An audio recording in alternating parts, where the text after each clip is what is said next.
I have just chaired a meeting of the Cabinet where we agreed that the government should call a general election to be held on the 8th of June. I want to explain the reasons for that decision, what will happen next, and the choice facing the British people when you come to vote in this election. Last summer, after the country voted to leave the European Union, Britain needed certainty, stability, and strong leadership. And since I became Prime Minister, the government has delivered precisely that. Despite predictions of immediate financial and economic danger, since the referendum, we have seen consumer confidence remain high, record numbers of jobs, and economic growth that has exceeded all expectations. We have also delivered on the mandate that we were handed by the referendum result. Britain is leaving the European Union, and there can be no turning back. And as we look to the future, the government has the right plan for negotiating our new relationship with Europe. We want a deep and special partnership between a strong and successful European Union and a United Kingdom that is free to chart its own way in the world. That means we will regain control of our own money, our own laws, and our own borders. And we will be free to strike trade deals with old friends and new partners all around the world. This is the right approach, and it is in the national interest. But the other political parties oppose it. At this moment of enormous national significance, there should be unity here in Westminster, but instead there is division. The country is coming together, but Westminster is not. In recent weeks, Labour have threatened to vote against the final agreement we reach with the European Union. The Liberal Democrats have said they want to grind the business of government to a standstill. The Scottish National Party say they will vote against the legislation that formally repeals Britain's membership of the European Union. And unelected members of the House of Lords have vowed to fight us every step of the way. Our opponents believe, because the government's majority is so small, that our resolve will weaken and that they can force us to change course. They are wrong. They underestimate our determination to get the job done. And I am not prepared to let them endanger the security of millions of working people across the country. Because what they are doing jeopardises the work we must do to prepare for Brexit at home. And it weakens the government's negotiating position in Europe.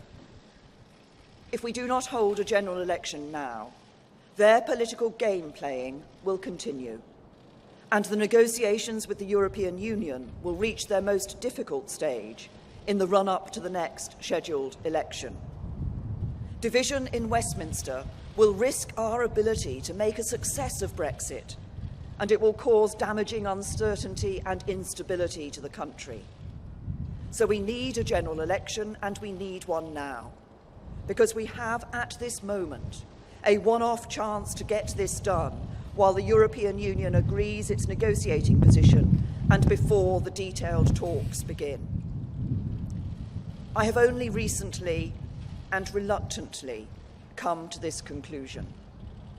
Since I became Prime Minister, I have said that there should be no election until 2020.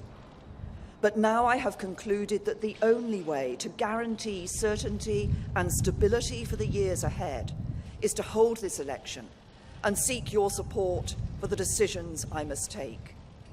And so tomorrow, I will move a motion in the House of Commons calling for a general election to be held on the 8th of June. That motion, as set out by the Fixed Term Parliament Act, will require a two-thirds majority of the House of Commons. So I have a simple challenge to the opposition parties. You have criticised the government's vision for Brexit. You have challenged our objectives. You have threatened to block the legislation we put before Parliament. This is your moment to show you mean it, to show you are not opposing the government for the sake of it, to show that you do not treat politics as a game. Let us tomorrow vote for an election.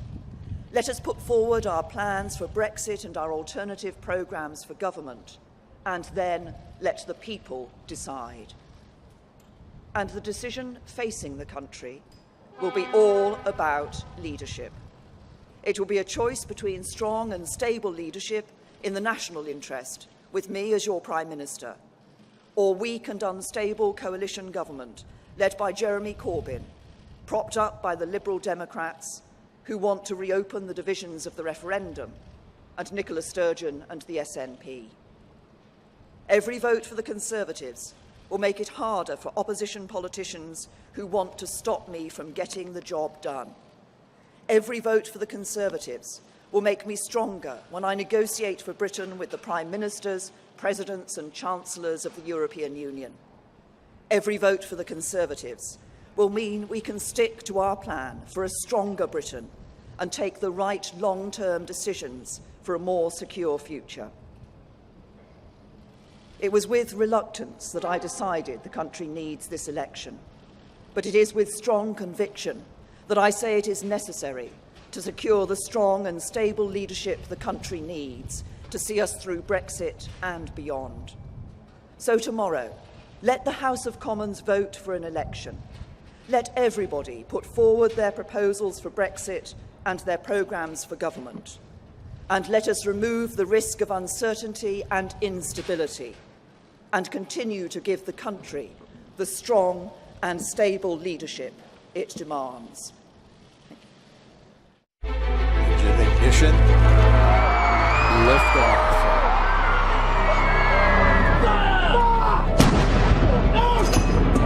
If you don't represent women in politics,